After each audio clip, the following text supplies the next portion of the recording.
been in Detroit for a few days now, and I'm actually really stoked to be doing a remote podcast here at Detroit Metal Shaping. Guys, if you want to introduce yourselves. Yeah, I'm Joe. I own Detroit Metal Shaping. We've been in business since 2019. Yeah, And I'm Stu Weaver, and I work with Joe at Detroit Metal Shaping. I have my own business, Weavers Unlimited, and subcontract out, helping Joe out with all different kinds of stuff. Yeah. So you guys both have, I mean, the backdrop of this podcast is nothing but metal shaping. So, I'm really stoked to, power hammers and all that stuff. That's great, great equipment. And you guys, coming from that background, I think feels like Detroit was like maybe a hub for some of this stuff. Do you guys have any other history for, metal shaping in this area? yeah, I mean, there's always been a rich tradition of metal shaping in Michigan, I think. Maybe not so much as in, like, California. Like, when you hear people talk about metal shaping, you hear talk about California metal shaping quite a bit. But because of the auto industry being in Detroit, there's always been really talented people. Yeah. And so I think the tradition is strong. There's a couple big names that have been in Michigan and have since moved on. But, I think it's awesome being in the middle of Detroit where it all started and where you can get anything made, still to this day. Yeah. Very much so. You can get anything.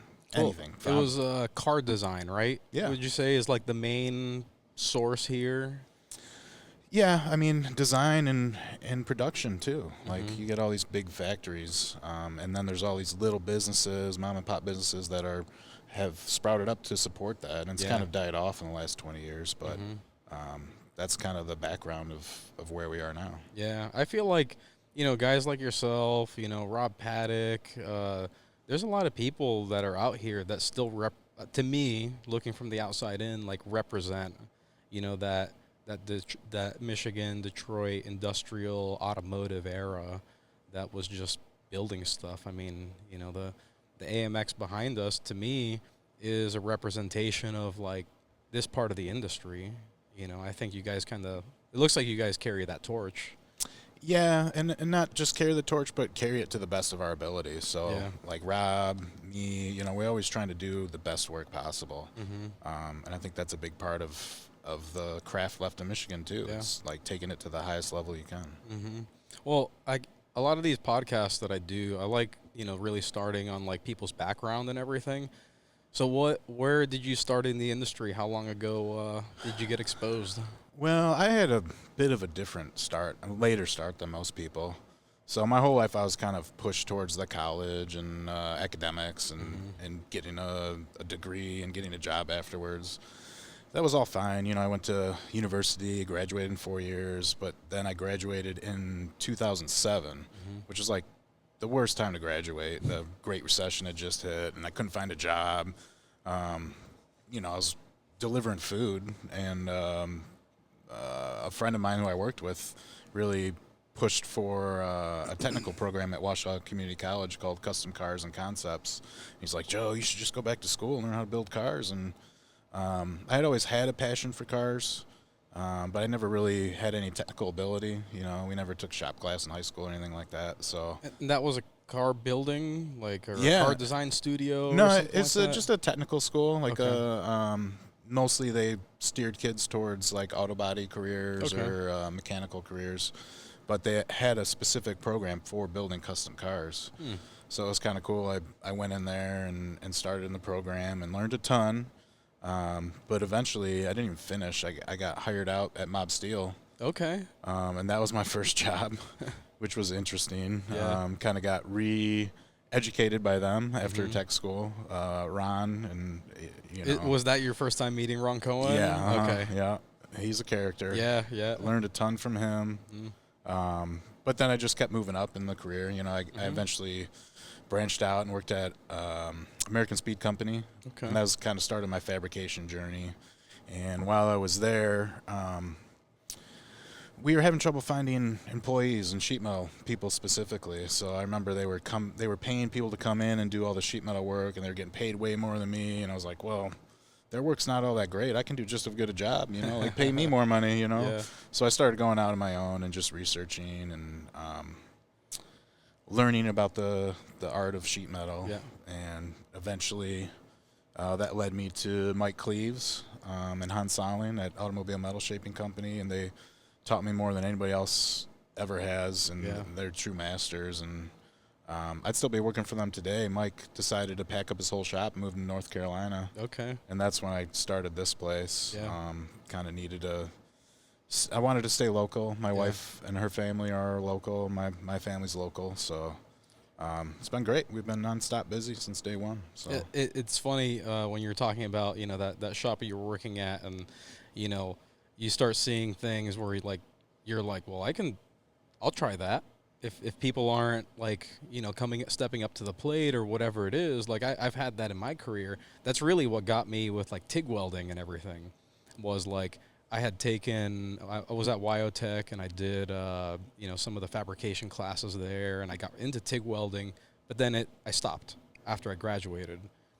Did body and paint for a long time at different shops, and then I worked at a shop where I was exposed to that, which was my first time getting exposed to, like, power hammers and stuff like that.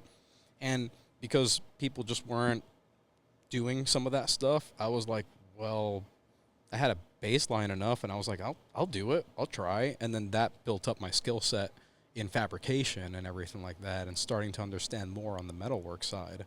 I think a lot of people can relate to, you know, those moments like that. Yeah. I mean, once I started going to technical school, it was kind of, my career path was kind of clear in my head. Like, you know, I want to open my own shop someday, and to do that, you got to know how to do everything. Yeah. So really, it's just a desire to learn as much as I could about building cars. Mm-hmm.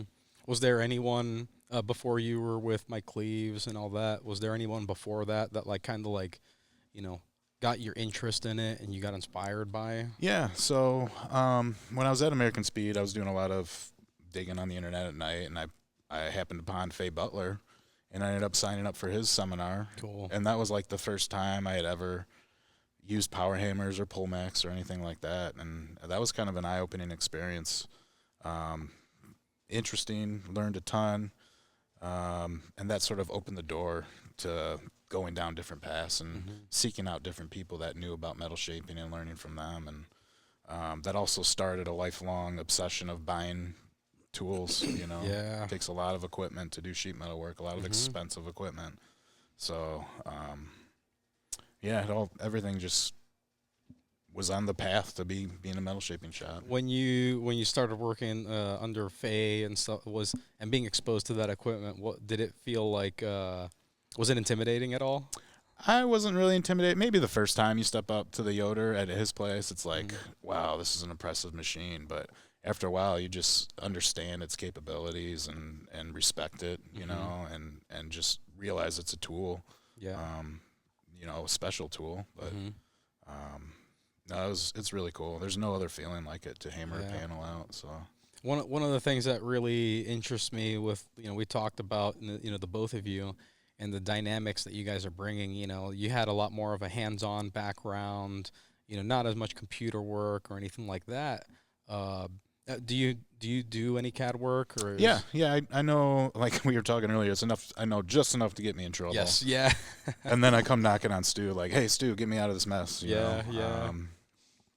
But no, that's sort of what's brought Stu into the shop. You know, like we got the AMX in house and we got it stripped and found out that it was a complete disaster underneath the frame, the body, everything about it was just junk.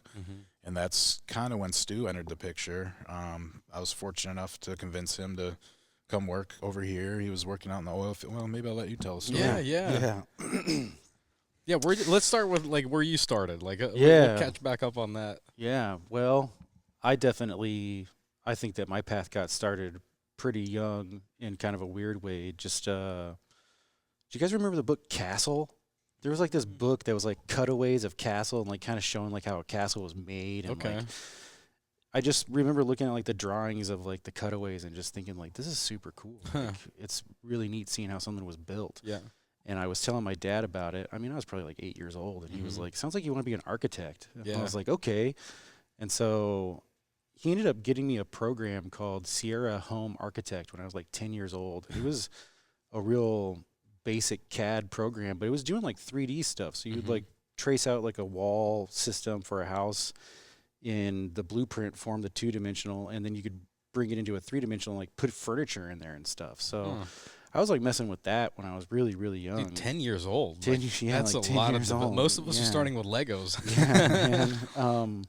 My dad was always into computers and stuff, so I'm not like a computer guru, but I've always been good with CAD, and I don't use any one CAD program. I use a few of them, and but from from there, like I was thinking like architect, and like I was building tree houses. I lived in Alaska, and so hot rods aren't like a thing up there, and like you go to one car show and you saw all the car shows you're gonna see in Alaska, and so I was like just out in the woods building tree houses and just got introduced to cars through my buddy Randy, who was building model cars, and that like just clicked with me, man. I just started building model cars like crazy. Yeah. And we ended up moving from Alaska, and I got into this program. It was an apprenticeship program through like this accelerated high school, and I told them that like I wanted to do like CAD stuff, and so they got me actually into a model building shop. Okay. It was a professional model building shop that would build like architectural models, and they would do like professional witness models. So like in a car wreck, maybe somebody's suing like a big company, and they'll pay to have like the big company's lawyers will push it out forever, and then they'll pay to have somebody like recreate the topography of the ground that the car wrecked on, and then do like a sequence of the crash. They don't do this kind of stuff very much anymore. It's like it's all computer stuff now. So, but I got in working with them, and that was like, just the first like introduction to really like on a model, it's got to be like fine skill, it's fine craft, it's very fine detail, and so you like everything's gentle, and so like learning how to build stuff there was far different than the tree houses and in the woods, you know. So it wasn't doing a lot of CAD there though. I ended up doing a couple of CAD projects through them, just real simple 2-dimensional stuff. Yeah.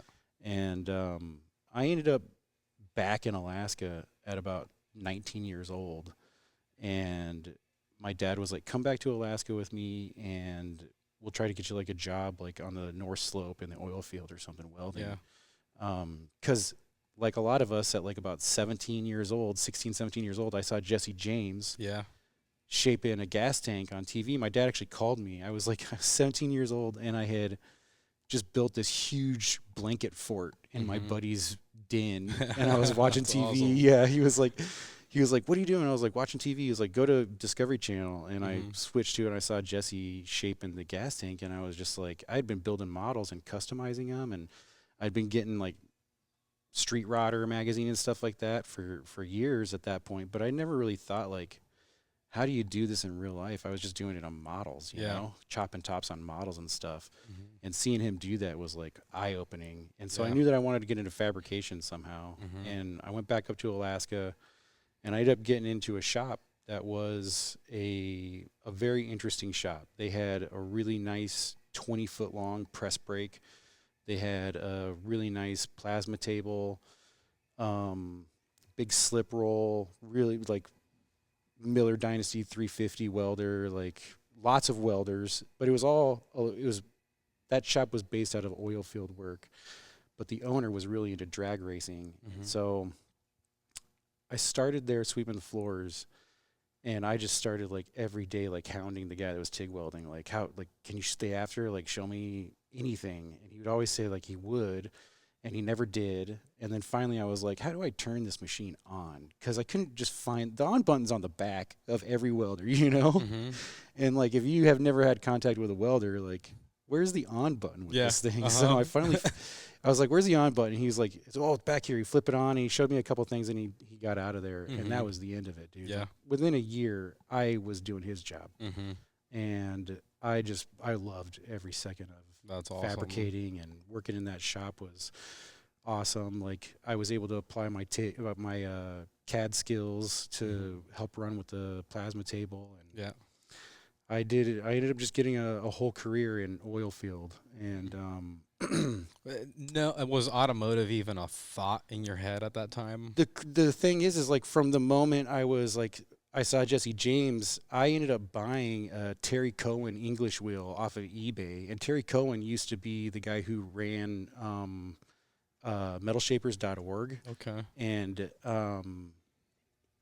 yeah, man. So I bought a Terry Cohen English wheel, and I still have it to this day. That's like my main. Yeah. That's yeah. my main metal That's shaping awesome. tool. It's ridiculous. It's ridiculous. But Yeah, I don't mean to interrupt, but can we get the radio off? It might flag on YouTube or something like that. yeah. To have that in the background. I can hear it in there, and I don't want to Yeah. like accidentally I like. can't believe we left it on. Oh no! I just started hearing it, and I'm like, oh, you know what? I don't want to lose any of this on accident. Yeah. Oh man.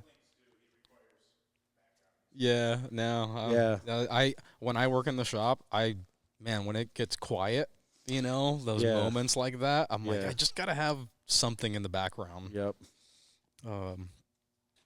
So you being inspired by like someone like Jesse James, like that's where Yeah. like you were like, oh. I started getting some tools before I even had like a shop or a project that I could do anything with. Yeah. I bought that, and then I like Ron Fournier. I got like his basic metal shaping kit. It was a couple plastic mallets, a blocking hammer, and shop bag and stuff. And yeah, man, I just started like first thing I did was like I actually ended up in Michigan for a little while. Back then, my mom was here, and so I ended up and I had some of those tools and a little Hobart welder, and I started finding old bicycles because Michigan's just covered in old stuff. Yeah. Alaska had no vintage anything, so to be able to just see like a barn out in front of it, just in a bunch of old Schwinn's sitting there for That's sale. cool, Like yeah. farmers do that around here. So I would buy old Schwinn's and just cut them up and like reconfigure them and stuff, and ended up in Alaska at that weld shop, and just really taken to it and going down a path. At the same time, I was still doing like in Alaska, I started picking up like projects on the side, like do like some little patches on something here and there. Like somebody wanted to like shave out a tailgate handle or something. Yeah. I'd be like, I could do that. And looking back at it, I really couldn't do it. How many tailgates did you mess up? Maybe a couple. You got body filler for that, right? Yeah, man, that's what I told him. I was like, yeah, it warped a little bit. You could body fill that. I think a lot of us started like yeah, that. you don't know. You don't know anything. Yeah. You got to start by messing stuff up. That's how you learn. Yeah, so that's what. Yeah, that was the goal. Like after that was just. It always seemed like you're gonna have some sort of a business. I never thought. It's always been in the back of my mind like you're gonna do this on your own at some point. And I tried up there pretty early on.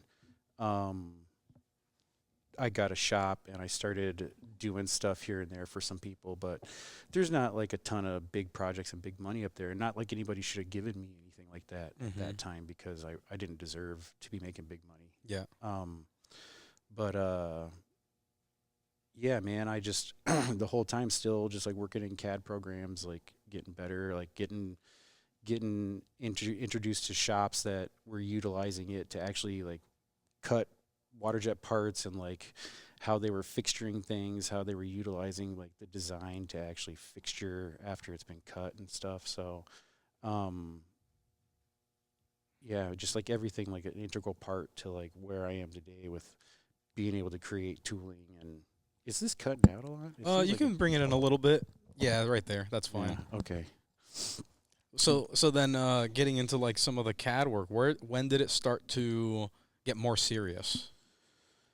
I honestly, so I've worked at a couple of places where like one of my main jobs was CAD stuff. So that would have been like probably 10 years ago was when like this is a job requirement on top of like the fabrication and stuff like that. So yeah, I ended up finding myself actually working about 2017. I started Weavers Unlimited, and I had stopped working in Alaska in the oil field, and I was doing custom parts, like small production run parts for a company called Strictly Performance out of Kalamazoo, and just trying to help them develop product line, little things like a lot of GTR stuff, and that was it was all just like designed in CAD. I had started scanning stuff with like a really crappy scanner, and just really trying to like I could see the workflow, and I was seeing that the tools were starting to become like cheaper and cheaper to introduce that workflow.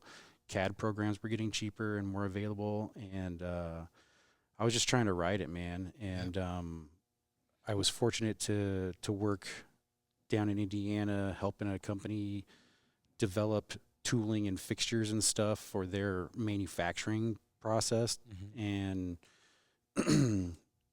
that was a really big eye opener of like how I see fixturing was like different than them, and I changed everything about how they manufacture their parts there. Wow.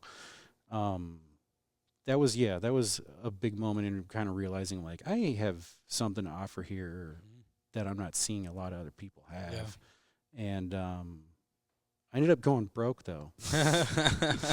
Driving down to Indiana and helping out with that place, like it wasn't the best for money, and I ended up just going like I got to go back to like my regular career, and I went back up to the slope, and then COVID happened, and had a really big impact. I ended up getting stuck up there, which is fine. That's where the money was, and I just worked my butt off up there, and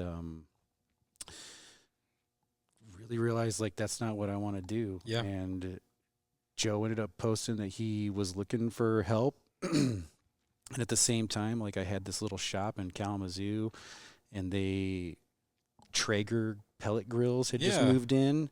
They did like a satellite office with like 5 engineers, and they were talking about like needing prototypes. And I was like, okay, like it seems I still have my LLC. Like maybe I could help this guy in Detroit and help this grill company like on some stuff. And I talked to Joe Moore, and we came to a deal and an agreement, and I quit my job. And shortly after I ended up buying a 3D scanner to work on this AMX. And shortly after I started scanning that, the first Traeger job came in, and it's been pretty busy the last like 4 years. You know, you know that's funny because it's like you got this and then a Traeger grill, and it's like that skill set's being used like in multiple different ways that like they're not really the same thing. The really cool part about it has been that like the Traeger stuff is always like, here's a CAD model. So they give me a CAD model, and then I got to figure out what's the quickest way that I can break it down and make it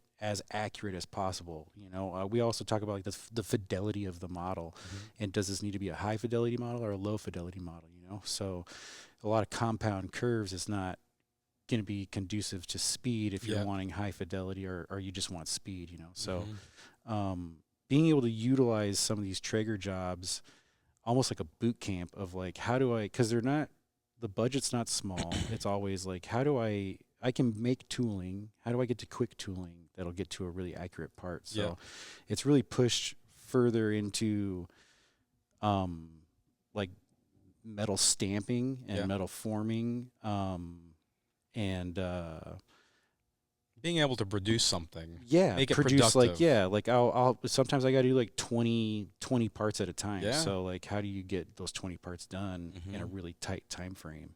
There's a good crossover here because yesterday I had Corey Oz and Franny Drummond, and we were on that same subject but on the paint side, where Franny has to do 300 helmets all airbrushed for a hockey team or a football team or something like that. And like he has his skill set, right? And that skill set worked on X amount of things. But then when you throw 300 helmets in the thing, it's like, okay, I can only have, I'm just going to throw a number out, 6 hours per thing. Otherwise, if I do it in this way, that's 15 hours times 300. Like, I have to figure out some new processes. And then he was able to talk to friends in the industry who were able to be like, oh, no, I do that woodwork, you know, that style like this, which then shrunk down that time, had a great result. and he was able to duplicate it over and over and over again. Yep. You know, and just because you have one result, you know, on these certain things, and that result maybe was like a long time frame, that might not work for the next Traeger grill that you're like, I can't spend that kind of time on each one of these. Yeah. You have to bring that down, you know. Yeah, the production thing is it's a different mindset than like something like the AMX. Yeah. But the cool thing is being able to hone some of these processes is now bleeding over into things like the AMX and things here. You know, we're 3D printing more forming tools, more stamping tools. We're cutting stamping tools out of hard plastics and stuff on the CNC router, and just bringing that skill set, bringing a process in that allows a lesser skill set to get to higher grade parts.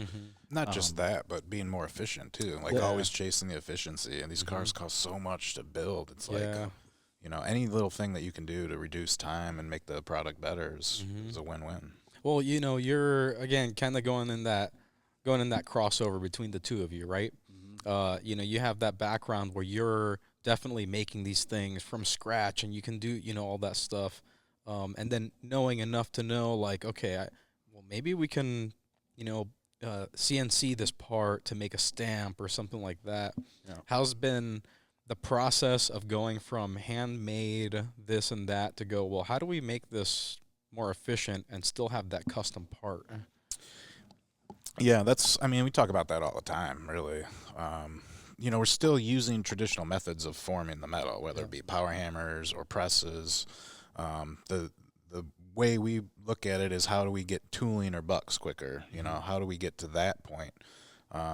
With all this technology, 3D scanning and CAD work, it's like that helps tremendously in the development of the tools you need to make the part, because there's always something you got to make before you make the part, right? So I think it's been helpful in that regard. We're still, you know, I feel like we're constantly figuring out how to integrate things all the time. Like and sometimes we do something and it's not quite, you know, it's like, well, maybe we wouldn't do it exactly the same the next time, you know. I think that, you know, when you look at, like, obviously we're in Detroit, so this is where the automotive industry was birthed. Yeah. And the manufacturing methods that they use are expensive. The tooling's expensive, you know, to stamp an entire fender out is a crazy amount of money. Well, now we got guys that can CAD that fender wicked fast and with a, you know, surface continuity that's just insane and beautiful.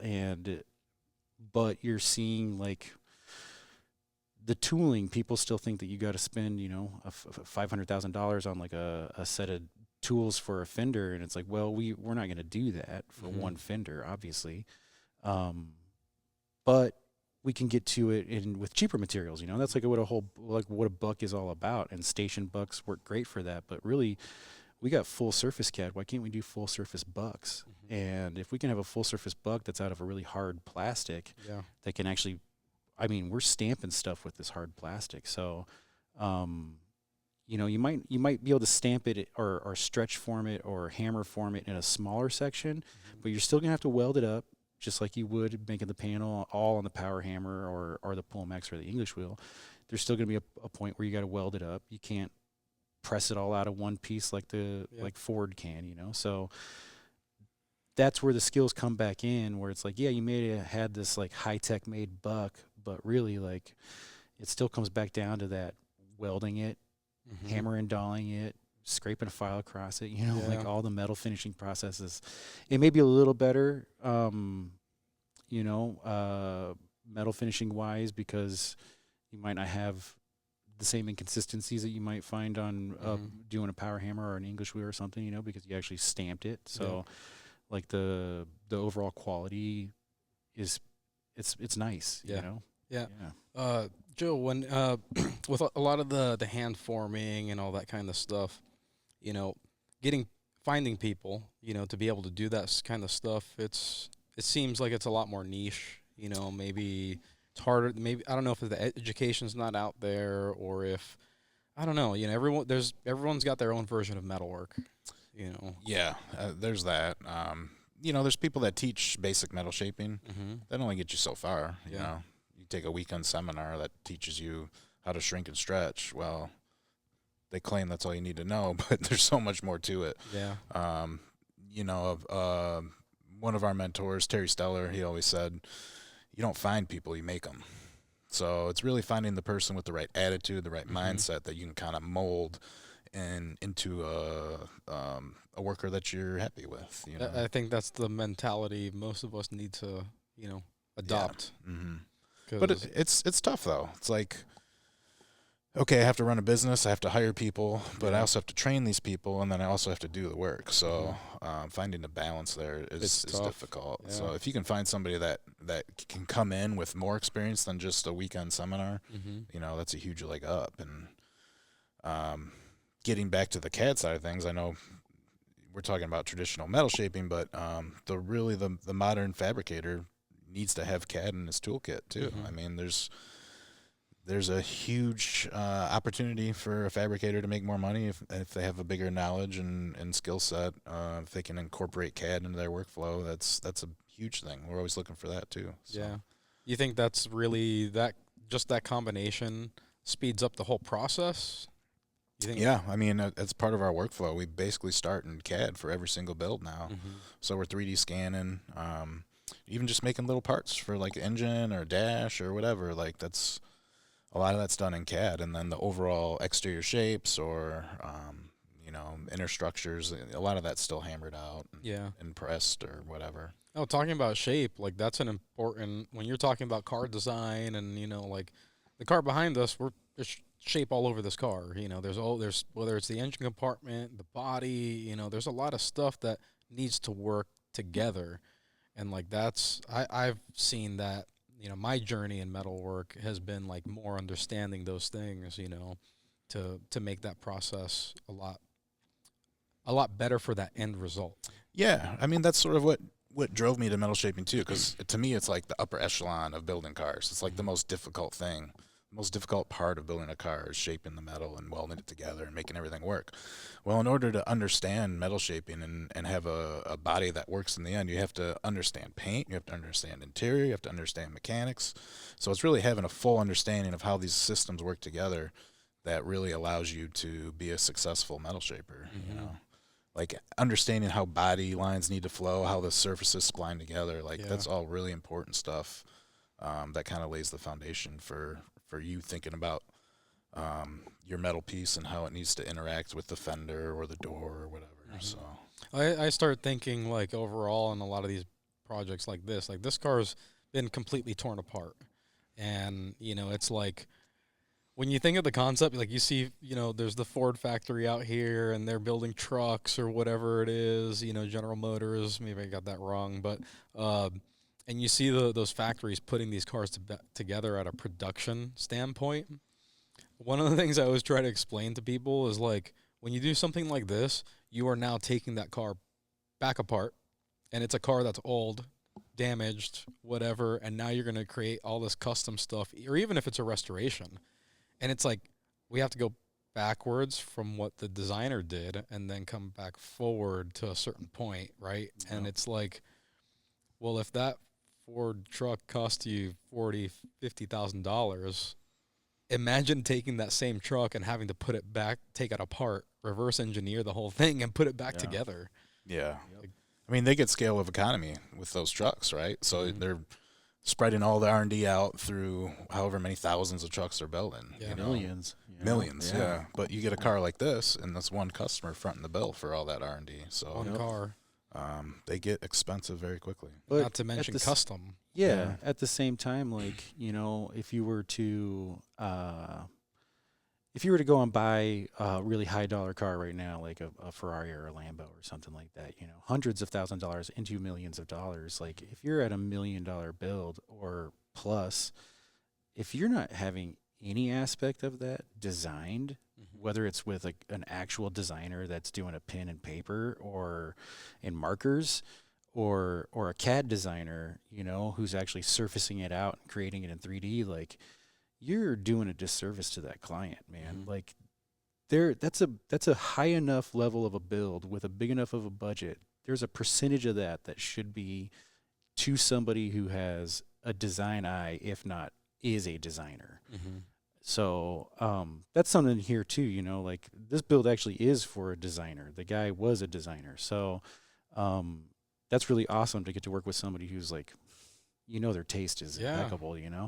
And then other builds in the shop, Joe has brought in designers to work on those. And that was a big thing coming here when I came to Detroit Metal Shaping and like realizing like, oh my goodness, like we got, the guy that designed Cadzilla is working on a car here, Like that's super cool. Yeah. That's awesome. Yeah. Yeah, that's one of the benefits of being in Detroit too. Just having the talent pool around you of all these crazy talented designers and engineers, and in Michigan it's awesome. So we've been able to tap into that quite a bit, and whether it be the Root Brothers or Mark Drossel or Larry Erickson, we've dealt with a number of designers and high-level CAD people too. So, yeah, that's important. I mean, it's I've been saying this for a little bit now, is like I feel like 3D printing, the CAD work and stuff is going to save these cars, because, there's certain cars have replacement panels and stuff like that, and the replacement panels are always work and all that. They don't fit right. And then we're getting into these more unusual cars that nobody's going to build replacement panels for them, right? And so outside of, like, coach-built techniques and all that stuff, I'm looking at it as, like, well, you're able to 3D print, a buck or something like that, or a small, something that you can press and create, like, this quarter panel quarter, or like this custom piece. And, you guys showed, some really cool parts in that same realm of things. And, like, I start seeing that as, like, that's what saves a lot of the cars, because now you can take something that, someone with they don't have to have that 50-year skill set to build this one corner right here. It's like, well, we can take this and do some CAD work and make something that we can press together, and it gets us pretty close. Yeah. I mean, I think I almost feel like maybe we'll see, like, factories nearby or something with huge 3D printers that actually stamp out something. Stuff. I mean, there's stuff happening for sure. Like one of the first times I saw somebody stamp anything with a 3D print was 3D Magic Mike. Oh man! I mean, that guy. Jeez Louise. Yeah. That was the other thing. I'll tell you right now. Instagram, my skill level just started climbing like crazy after seeing, like, okay, I got to up my weld game, or I got to up my metal finish game, you know, like it's just, and then getting the, just the absolute awesome result of, like, people that are high level posting, and maybe they're not saying something about what's in the pictures, but, like, those pictures are, they're college course classes, you know? So, but then you actually get people at that level that are saying the process in the description. It's like, dude, that's so helpful, you know? Like, I don't want to gatekeep any knowledge that I might have, and I'm really appreciative to people who don't do that too, you know? Like, let it out there. Like, the people who are going to utilize it, you're going to want to meet them, you know? You're going to want to meet those people. It's that building an employee, like, and building the craftsman. Like, anybody who's willing to use the knowledge that I can spit out, like, I definitely want to meet that guy and see what they're doing, you know? Well, it gave us the connection to even, like, be here right now. Yeah. You know, I've been doing the social media stuff since, I don't know, 2012, 2013. And, like, that's how I met Rob Paddock. I'm in South Florida. Yeah.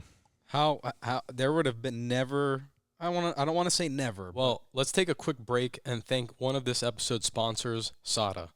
You know, I've been working with them for over 10 years, which is a crazy thought for me, but it's awesome because I relied on them day to day. They really set a standard in our industry. Most people know Sata for spray guns, but they do a lot more, including compressed air filtration, breathing protection, and they're known for their high quality. Sata's been working closely with painters across multiple industries, maintaining the strong relationships in the paint world you've known them for. They put a lot of investment in research and development, working along skilled technicians to deliver the tools professionals like us know, trust, and rely on. Sata's quality isn't just a slogan. It's built on the reliability, durability, ergonomics that come standard with everything they make. And with a global network of trusted distributors, Sata ensures service that truly lives up to the name. Learn more at satausa.com. Now, let's get back to this conversation. Never, but it would have been way harder for me to make that connection, right? Yeah. Without that. And then we became friends, and then he helped me, understand, acrylic blocks and, like, some of these processes and stuff like that for body work and paint work. And then we're bouncing ideas on each other, and not even just that. It's more like calling your friend, and you had a bad day in the shop, and you're just like, you're the only one that can, what I'm going through. I try not to do that too much to Rob, but yeah. But, like, that's a great thing to have that, you might have had somebody locally or something like that, but, like I said, we're here because of that. Yeah. We've totally. been able to get to know each other a little bit and, like, see each other at these events and stuff. Yeah, no, it's crazy. You go out to car shows and I'll meet people and they'll be like, "Oh, I see your stuff on Instagram. I've been following you forever." I'm like, "Really?" Yeah. Or they got to say their name by their Yeah. Instagram name because you don't know who they are. See, I learned that one earlier on. I think on Levi Green's episode, I brought that up too. Was like, just make sure your name's not Big Booty because everyone's gonna remember that that's what your name is. Yep. But branding's important. I mean, Detroit Metal Shaping. I mean, it's I love the name because it just, again, I feel like it represents a lot. Yeah, For this area. yeah. I mean, it represents me. Like Detroit has been my whole life, and I kind of stole it a little bit from automobile metal shaping, which was the job that I worked at before I came here. But Yeah. it's fitting, I mean, there's a lot of metal shapers that their business is something metal shaping. Yeah. So Yeah. I mean, Detroit comes with a cool air, Yep. though. Like, Mhm. it definitely, we had I've been doing some stuff for this company called Glickenhaus, and they're building supercars right over at Roush. They're doing like a run of 30 supercars. It's really cool. But yeah, he came and had a tour of this place, and he's like, I heard later that he's like, I just love like the story of Detroit metal shaping. And, like, Detroit metal shaping sounds super I agree. cool, and so like, yeah, the branding is Joe picked a good name. Yeah. Yeah. Yeah, and the artwork helps too. For sure. Yeah. That super cool logo and Well, you have a town with a lot of great architecture and stuff like that, and like I get a lot of inspiration from like just the architecture side of things because like you look at cars nowadays and it's like big screen from this end to this end, no soul. It's just ripped out of there. Everything's white. Everything's bright, dead light. I've appreciated incandescent lighting more, yellow lighting and stuff like that. It doesn't feel dead. It doesn't feel like my sterile. soul's my soul's not getting ripped out of my body. We talk about lighting quite a bit. Oh. Yeah. We started going to a Mexican restaurant here in town that like has terrible lighting, but the food's so good.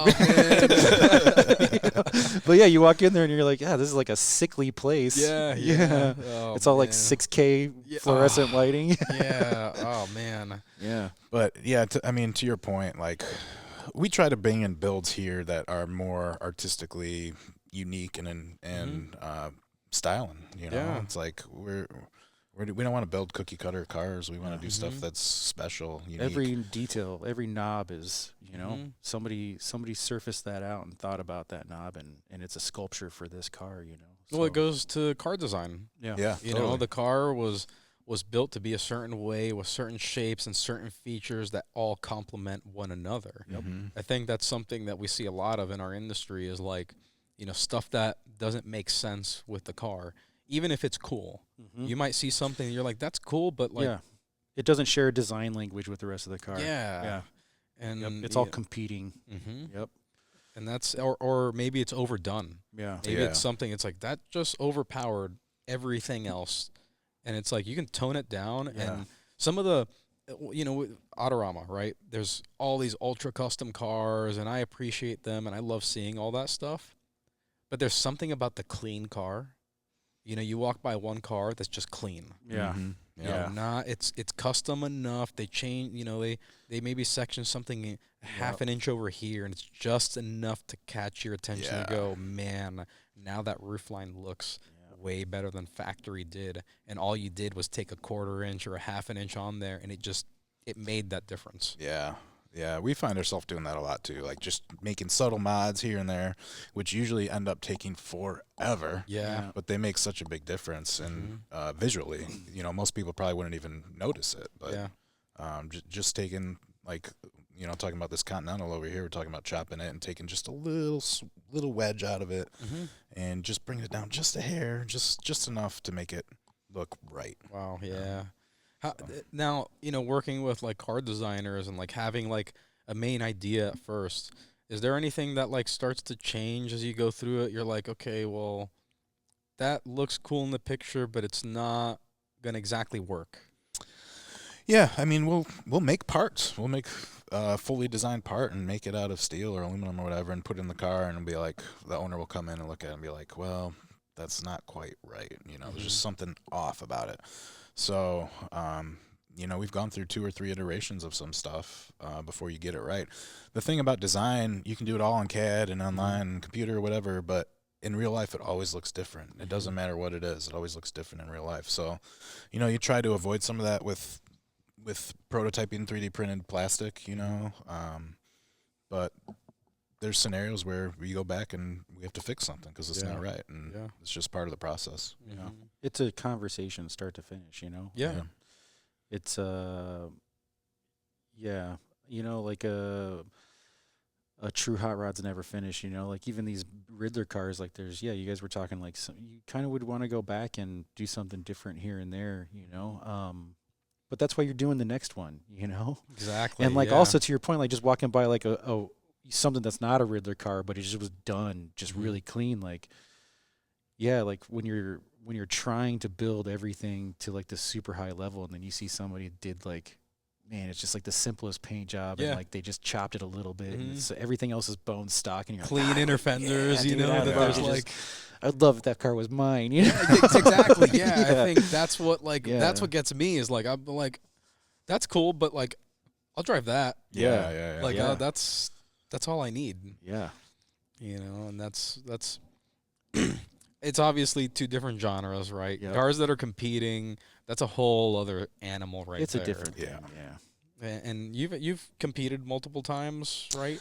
Yeah, I mean, when I was at American Speed, they had a number of cars that were high level. Maybe they weren't built as Riddler contenders, and the owners were always like, "Oh, can we get a Riddler? Can we get a Riddler?" But we never did at American Speed. And then the first car that we finished here was the 33 Ford Roadster pickup, and we finished that just in time for debut at last year's Autorama, and that made the grade 8. So that was a huge honor. And, absolutely. I mean, that was a great truck. Yeah, thanks. Appreciate it. It was super cool. I mean, to have the first build that came out of the shop as a grade 8 contender, it's like... Yeah, we were riding high. And then went down to Columbus, and we were in top 5 there. And then top 30 at the Triple Crown. Yeah. And then we just took it to the Roadster show in California and received a bunch of awards there. So we weren't expecting it. We were talking during the award ceremony, and like, what is this award they're talking about? And the next thing you know, we hear the Danny Schaefer pickup truck, and like, oh, wait a second. I guess we won that one.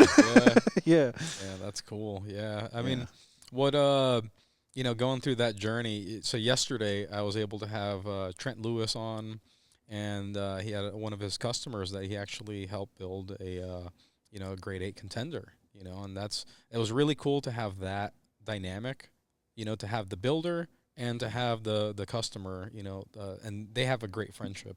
Yeah. It was really good to talk to both of them and get that perspective, of them.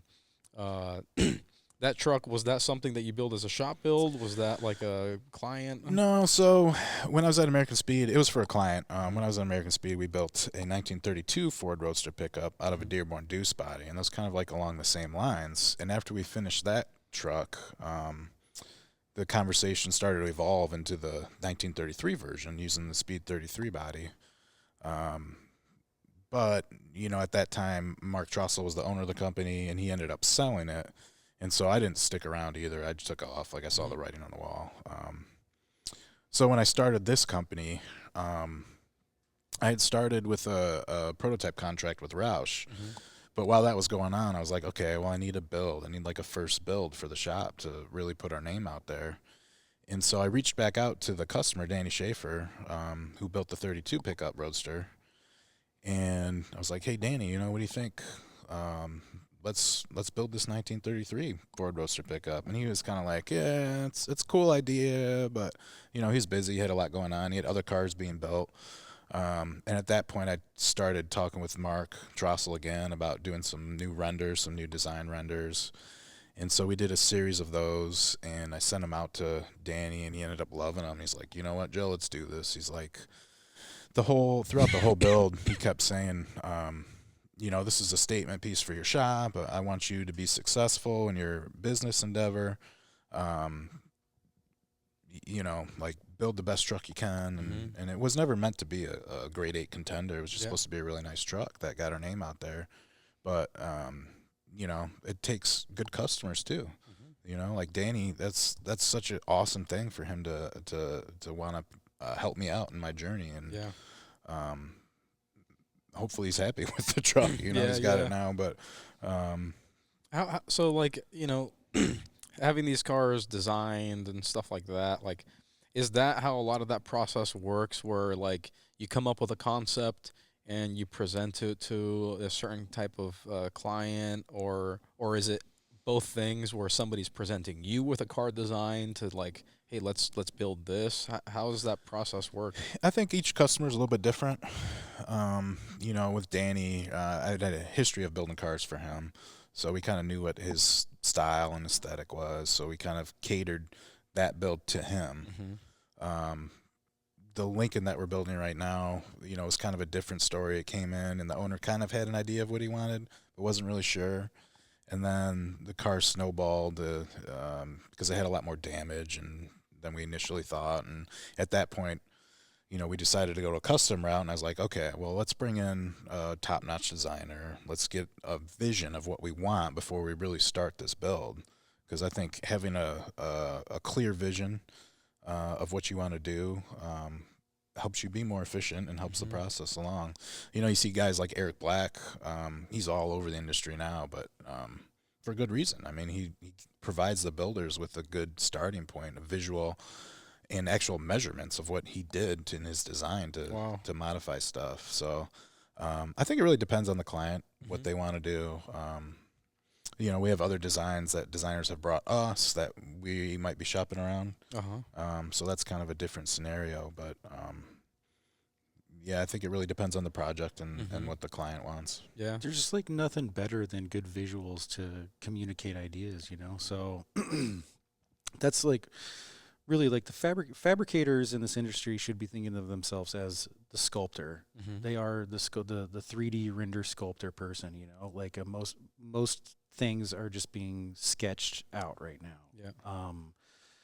They're not, it's Adobe Photoshop versus a CAD program, But that's like the next step is like working with designers like the Root Brothers who also do like full surface CAD too. So like they can sketch out a design and they can sculpt it, and then you can get a 3D print or something that represents that sculpture. And then your guy, he might not be the best metal sculptor in the world, but now that he's got this thing to go off of, like he doesn't have to have the design eye. He's just got to be able to break it down into the process of how do I make this part of that panel or something, So anytime you can communicate not in metal, you're going to gain efficiency. That makes sense.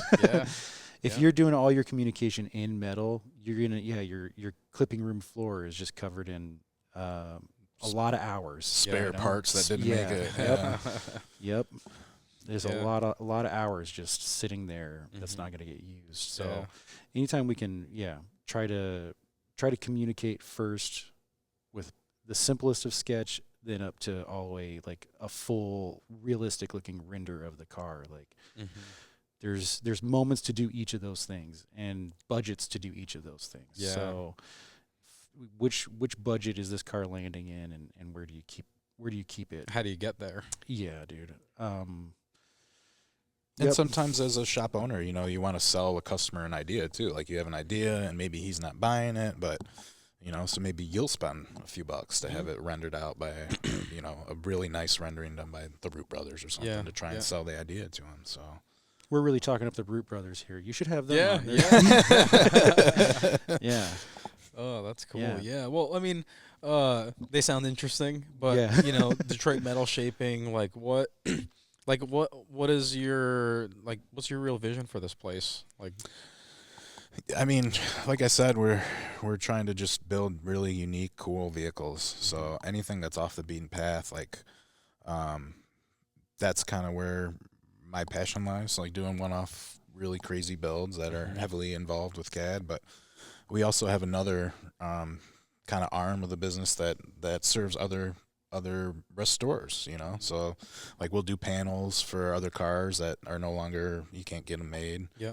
Or we'll do production runs of parts for like Classic Design Concepts, who offers you know, kind of more modern car parts. Yeah. So really you're obviously building cars and stuff like that, but you also have the service of like, hey, if you need help making that quarter or, you know, whatever that is, you're offering that to people. Even if you just want a buck, you know, like I just bought a router table. I'm looking for jobs on it, you know, like if you got a 3D scan and you want a nice buck made, you know, we can do that. We can send you a really nice buck, whether you want it to be a full surface thing or you want it to be a station buck, you know, like we'd love to help out with that. And like, again, give that knowledge of not everything has to be, you know, meticulously like, oh, I'm going to put this detail in with a hammer and dolly. Like we might be able to stamp it in way cheaper and faster, you know? So, not that the other thing isn't cool, you know, it is cool, but like you're spending customers' money, you know, like let's try to do it on something that's going to get a really high end result, you know? Yeah. Well, it's funny. I'm thinking of a post I did a while back sharing someone else's work. You know, that's part of Automotive Practitioner is like showcasing people in the industry and stuff. And there was somebody who did the 3D printed, you know, stamping die. Yep. And, you know, I posted that one up, and it's so funny to see the comments because the amount of people who go, oh, I could have made that with a hammer and dolly faster. Yeah. And it's just like, but what about if you need 15 of them? Yeah. I mean, even just the one, there's plenty of one-off stamps that for we sure, do, yeah, you know, yeah. like so I think of like, so 3D printing has actually been around for a long, long time. I mean, a long time. The reason why you're just now seeing it is one, patents have let up. And so when the patents let up, you had a bunch of people that started making them. And now that we're like 15 years into people making 3D printers, you now have very high quality machines that are super cheap that don't mess up as much as they used to. But you're just seeing that technology just become available. And so really CAD is doing the same thing at the same moment. You're seeing more and more CAD being introduced into the industry. And you're seeing more and more carbon fiber classic cars. I'm doing air quotes there. Carbon fiber classic cars. Because people are seeing the direct path from CAD to tooling for carbon fiber and fiberglass. But the path to tooling for metal is slightly different. But it's getting to be just as cheap, if not cheaper, to make a nice buck or make a stamp because of how quickly we can CAD something and just cut it out of potentially even a piece of scrap material, you know. That's one cool thing that we've been working with these plastics. They're urethanes. You know, we're getting offcuts, you know, and so now you're starting to be able to like, oh, we could just like cut something out of this real quick. You know? So. Oh, it's funny, you know. Then there's the argument of like, oh, is the 3D printing and all that stuff going to take away from the people that are hand forming and all that stuff? And I don't believe they're hand in hand. It's just another tool. Yeah, I mean, I think there's always going to be a need for metal shaping. I mean, the thing about it, you know, why we service so many other companies with just parts, fenders, and hoods is because nobody knows how to make them anymore. Like we were just saying earlier, just because you have the tool doesn't mean you can automatically make a fender. Yeah. So there's levels in metal shaping too. You know, you got a power hammer sitting behind us over here, but then you got guys.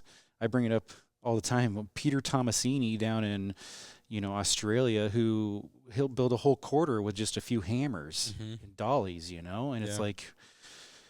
Yeah, you can do a lot with even just a claw hammer. You know, that's something that Faye Butler does is he'll put on a demonstration where he'll take just a circle of metal and use a claw hammer to shrink it. He'll tuck it with the claw and then shrink it out with and make a bowl. So it's like, yeah, you could use a power hammer or you can just use a hammer, you know, like it's not. So CAD is just another level of tool and it's not always the answer. Yeah. But when you are into a big budget build, it better be one of the tools that's being used. It's too efficient at this point to be building a multi-million-dollar car with just a hammer. You know? Yeah. Oh, you guys have showed that. I mean, you guys showed me some really cool stuff that you guys are working on in here, and it's, you know, to see these techniques being used and to be able to press something together and see this really nice part at the end of it, you know, it's that's the first thing I'm thinking about. You know, I'm looking at it and going, how long would that take for a person to do that? Yeah. And then to repeat that, if you need a couple more, you know, it's like, well, now you have a piece that maybe it'll be for that one project, but there's definitely going to be ones where it's like, yeah, we need this for another car, or we can use this again for something else, and that's huge. Yeah, it's not just cars too. You know, like one of the projects that I did this year through my business was. It was through Traeger, and it was for Bud Light, and it's called the Traegerator, and it's a smoker with a integrated kegerator, and they wanted the lid to look like a giant beer can on its side, and so I had to make an aluminum end on both sides that looked like a top and bottom to this thing, and I knew that I wanted it to look aluminum. I wanted it to look like it was just stamped, and so what do? You stamp it. That's how you make it look like it's stamped, you know? So stamped it with plastic dies and a 100-ton press brake, and it wasn't necessarily just like, oh, a one-and-done stamp, you know? Like it's a process that has to be thought about, and like I ended up doing like an 1/8 inch of depth at a time and like having to rotate this thing like a quarter turn and stamp, bring it up, rotate it, and then go down another 1/8 inch to get it to work on the tools that we had, you know? So, but in the end, there's like 6 of these can lids now that I have laying around my shop, and there's not a scratch on them. You know, they look just like the mill finish right from, you know, the steel company. It's beautiful aluminum. They look like a can lid. And you think about like all the processes to make that same can lid on something like a Pullmax, it wouldn't look the same. You would have to be trying to figure out how to grain it after the fact to make it look like a can lid. So it's not even like possible, you know? It's not possible to do that part another way. Yeah. So you know, a little bit about you guys are working on this are great MX. That's a really cool project you have going on. Is this something that people are going to be able to see at some point? Yeah. So we've been working on it for a while now, but we kind of have an end goal in sight now. So we're hoping to debut it at the Audrain Concourse in 2027, which is kind of like at the end of the summer, one of the last concourse shows of the season. But that's where it's going to debut. We're hoping maybe the owners will let us take it out this summer in Bare Steel and take it to a few select shows here and there. But, you know, we haven't had that conversation with them yet. But, you know, it's all over social media. We're going to continue to post on it. There's YouTube videos about it. I can see the promotion ramping up even from this point to the debut. So I do enjoy seeing the cars in bare metal at these shows. Yeah. You know, I think that's I don't know what your guys' experience at some of these shows is in the past where, like, it just was non-existent from what I saw. And now I'm seeing it more. To where you can see, you know, a buck and you can see a car in that metal shaping stage. Because, like, I personally think that, like, you always see the end result. And that's beautiful. I love that. Like, it's definitely not taking away from that. But, like, to show people what this part of the process is, It's important. that's important. It's super important. Yeah. It's a huge portion of its story. Yeah. Is the moment it enters this shop to when it leaves this shop is like, that's a huge portion of the story. It's our portion of the story, and we want to tell that story. You know, Yeah. the moment it goes to the paint shop, it's not fully our story anymore. So, it's man. We totally agree with you. I mean, Yeah. we would love to take all of our stuff in bare metal. Yeah. Where we find issues with that is especially with Detroit Autorama. Like, It's Riddler. Yeah. The stipulations they have are the first 2 cars that are coming out of the shop are both debuting there, so it's like you can't show anything. You can't show the chassis. You can't show the body. You can't even show a little door handle. You know. Yeah. Yeah. So that kind of makes it tough. super tough, especially when you're in a social media landscape Yeah. these days. Like, this is our way to advertise. So, like, putting those handcuffs on it it's annoying. Yeah. I would yeah. say. Yeah. It's my least favorite part about the Riddler. Yeah. I think that you got people like Dutch Boys showing their Grand National in bare steel, and then 2 years later coming back painted. Yeah. One, just showing it shows the work that went into it, and then two, the 2-year duration to show it again shows the work that had to go into it after that. Yeah. You know, like, it really helps tell a story. And then you got obviously the best of the best, Rad Rides. You know, they're showing their stuff in bare metal now. Yeah. And yeah, man, I really enjoy the bare metal. I want to see more bucks at shows, like more in process stuff. Yeah. I mean, Faye Butler does a best metal award, you know, and you know, I'm sitting there, I'm thinking about, you know, the cars that you see at these things, and you know, you see the painted car, and there's a lot of stuff you can see in the finished cars. Yeah. You know, there's cars, you know, you see, oh, there's a seam here, there's not a seam here, they hid that. You know, there's plenty of stuff that any of us can pick up and go, whoa. Yeah. What they did to accomplish that is a lot. Now imagine if it was at this stage. Yep. That's a real, like, that's a, you know, and to get an award from someone like Faye Butler, especially in this stage, that would be awesome right there. Yeah. That means that we'd have to take the AMX downstairs, though, because that's where he does his award, is all the downstairs. Yeah. For sure, yeah. Which I think the AMX and bare steel in the downstairs of Autorama would be fun. Yeah. It'd be clashing pretty bad, but it'd be fun.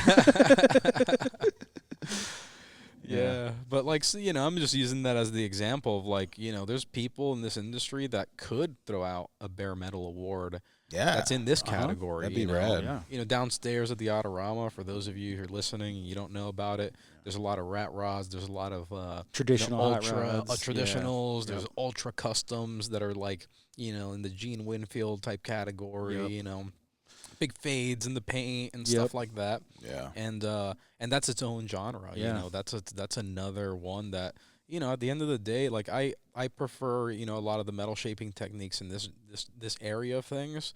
But, you know, that's a genre that inspired tons of people. It inspires us to this day. Yeah. You know, you always go down to the basement. You know, again, you see the car that, like, we get paid to try to do our best, and that means that they are bigger budget cars. So by nature, they're not going to be like a traditional downstairs hot rod. You know, that's supposed to be done in somebody's garage.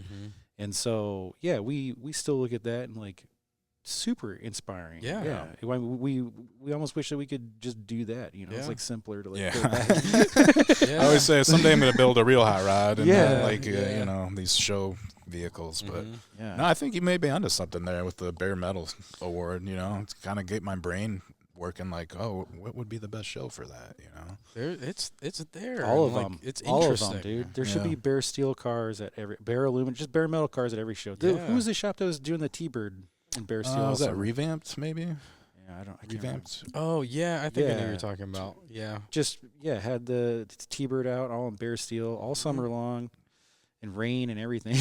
Yeah, they got rained on at Yeah. every single Yeah, show. yeah. Yeah. But that was awesome, and people were just like, the crowds were just around that car. You know, Yeah. and people love seeing that. You can Yeah. appreciate the craftsmanship that went into Yeah. it. you know? And I feel like you would end up in the process being more excited about the build, because now, you know, 2 years ago I saw that car in bare metal, you know, Yep. and then you kind of follow along the process, but to Yeah. be excited to see it at that stage, Yeah. like that, I think that would inspire more people. Not to mention get them into this side of things. Yeah. To go, oh, that's a job, that's a Yeah. real thing that I can Yep. do, and go to Detroit Metal Shaping and, like, build that Yeah. and be a part of this part of the process. Yeah. But Yep. most people don't see this side. No. Yeah. No. Yeah. Hundreds of thousands of people pass through Cobo Hall this weekend, Yeah. and most of them have no idea what it really took to do any of the cars in there. Yeah. Yeah. They were just there to look at the eye candy. And, Mhm. Oh, there's a big car show. Let's go. Which is that's awesome. That's super cool. But yeah, they really have no idea Yeah. the years. And that's not even that, like all the processes in it. You've got mechanical, you've got the chassis and suspension, like all that stuff. Like there's so many aspects of that like you see full chassis at a show, whether they're in raw metal or they're fully assembled, and like you can appreciate that chassis. Yeah. Mm-hmm. Yeah. Whatever it is, there's all these different aspects because like by the time this car is done, the amount of hands that have been on this car, the full story of what it took to get to that point, like there's a lot there. Yeah. Yeah. Yeah. Yep. Most people connect it to the shiny paint and the end result. Yeah. Yeah. Oh, I don't like that color. Yeah, You yeah. know? They painted that the wrong color. Yeah, and It's it's a $1 million car you're looking at right there. yeah. Or even like you're looking at the parts on the car, and like a lot of people think, oh, where'd you get that piece? Yeah. You don't. Yep. It's one off. It's only for that car. It's Yeah. only, like that was created by somebody, and it Yeah. doesn't exist anywhere other than the people who actually created it from scratch. You're not going online going, click, click. Oh, got my knobs. Yep. Yeah. Like, Yeah. The other cool thing is like that one part, even down to the level of like it in this shop, it might have been sketched by the guy who sketched Cadzilla. You Yeah. know, like that part has a cool story from the moment it was even thought about. Mhm. So yeah, we really enjoyed telling that story, and I definitely think that. And we've talked about like, do you want to take on a Riddler build just because you know that it's not gonna give you that publicity up until the very end, you Yeah. know? And even then it's like, yeah, you just missed out on like potentially like 5 years of getting to post about that car. yeah. And then, if the rule was more like, well, once you go to paint and body, it's all black and white photos from there, Mhm. which is another thing that like Rad Rides by Troy did. Once they got that car, the 36, right? What was it? The hand-built car? Yeah, yeah. Yeah, 36. Once they cut that car into paint and body, like they just went all black and white with the photos that they were posting. But they were still posting, Mm-hmm. you Yeah. know? Like Yeah, that's that- your bread and butter is being able Yeah. to post stuff. Well, there's momentum behind that. Yeah. And that's, you're getting the hype. You're getting, people are sitting Yep. there going, what is it?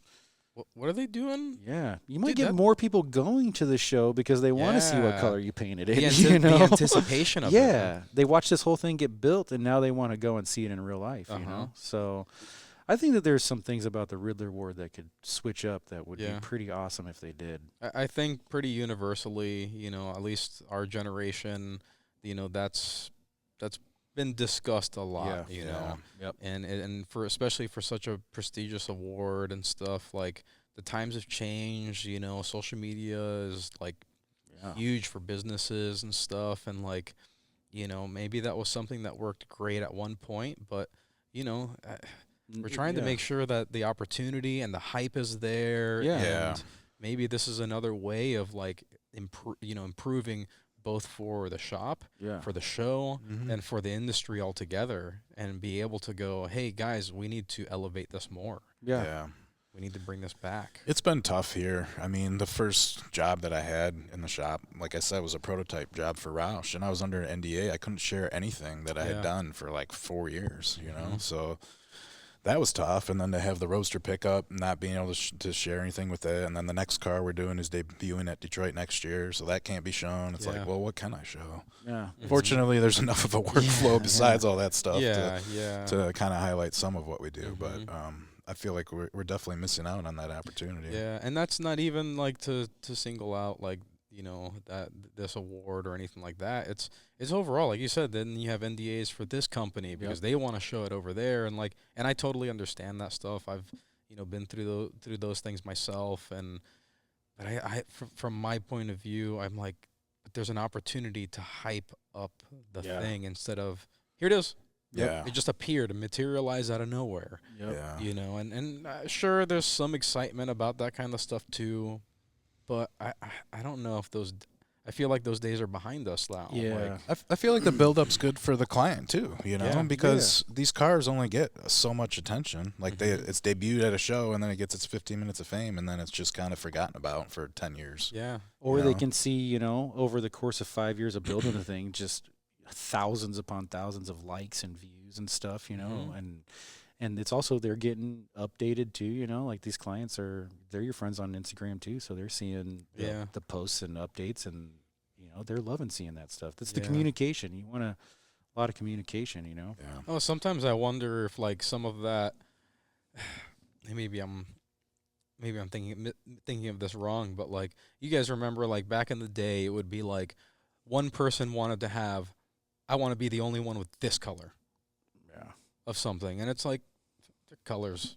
Yeah. Yeah. Yeah. Like somebody is gonna like your color too. Yeah. Yeah. Somebody's gonna use this other thing, or they're again being inspired by the shape of the thing that you did over here, and like, oh well, maybe that'll work for me over here, and then.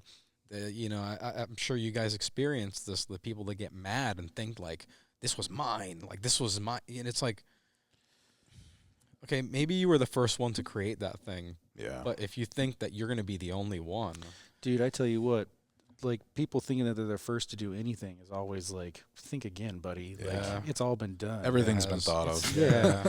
Like it's all a remix. There's actually a really good YouTube video called Everything's a Remix.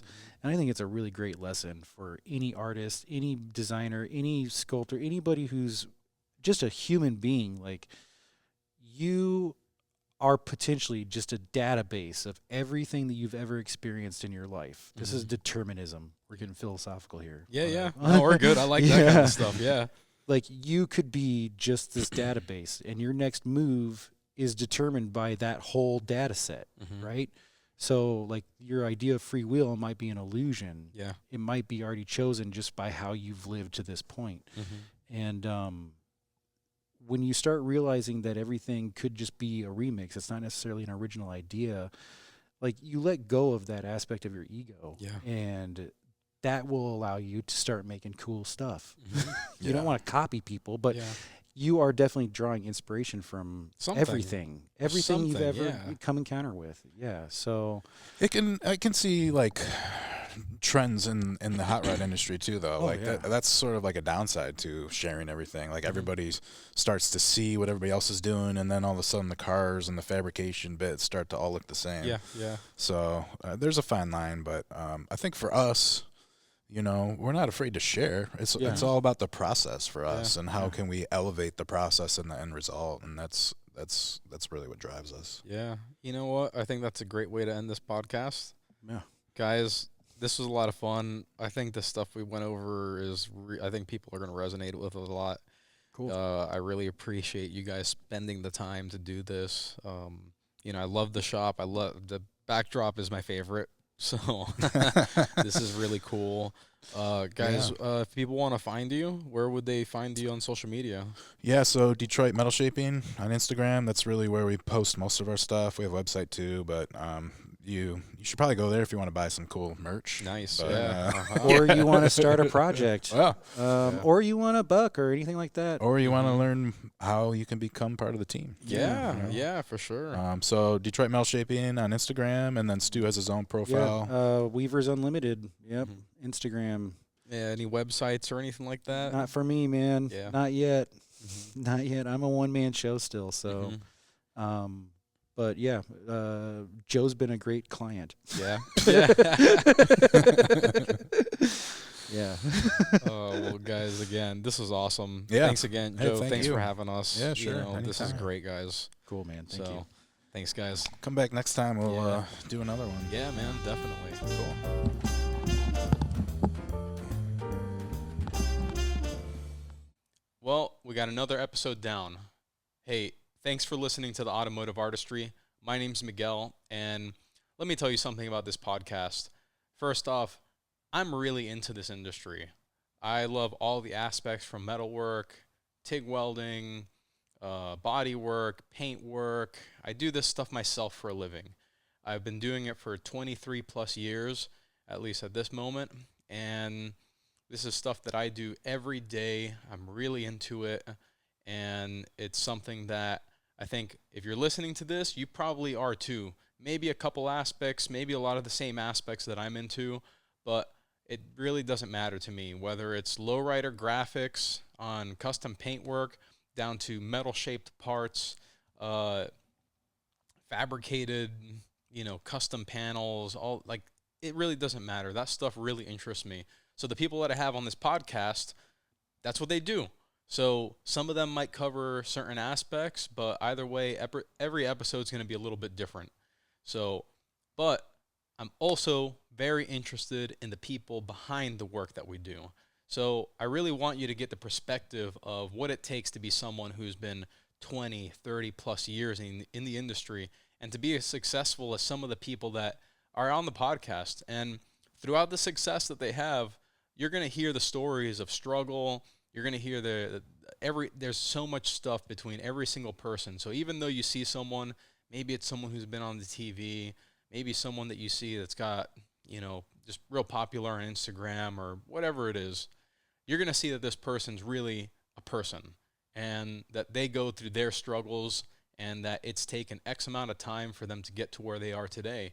And it doesn't have to be somebody who's really, 20 plus years in the industry. I've had guests on here who are 5 years, and you hear their story and how they're going along. So that's really the point of the podcast. I really want people to get to understand some of these aspects, and even down to we get pretty technical sometimes. My podcast is not about being ultra technical every single time, but I want it to be very relatable to the people that are watching and listening. Look, if you want to support the podcast, there's a couple ways that right now that we have. You can check out aworkingclass.bigcartel.com, and you can find some of our merchandise on there. Right now, it's some products from our old branding, but either way, any of that helps. Doing this podcast, building a studio, it takes a lot. So if you want to help support, check out our website. And the other thing that helps out a lot, if this episode spoke out to you, if you could share it, that makes such a big difference. Look, I'm not trying to make clickbait titles or anything. I'm trying to bring real world experience down from the automotive side. So by doing that, sometimes it gets a little hard for me to even advertise. I actually hate advertising, but I got to do it anyways. So what I really want to be able to do is share these podcasts in a way that's very genuine, and it really seems like it's hard to do that on these platforms. So again, if you want to share, an episode that spoke to you, that helps tremendously. So anyways, listen, thanks for listening. I say that a lot, but I really do mean it because our automotive industry is something that it's growing, it's getting better, the technology is getting better, the people are getting better, the information that's out there is getting better, and I'm just trying to help some of that flow through a little bit easier. So thank you for your interest in the Automotive Artistry Podcast.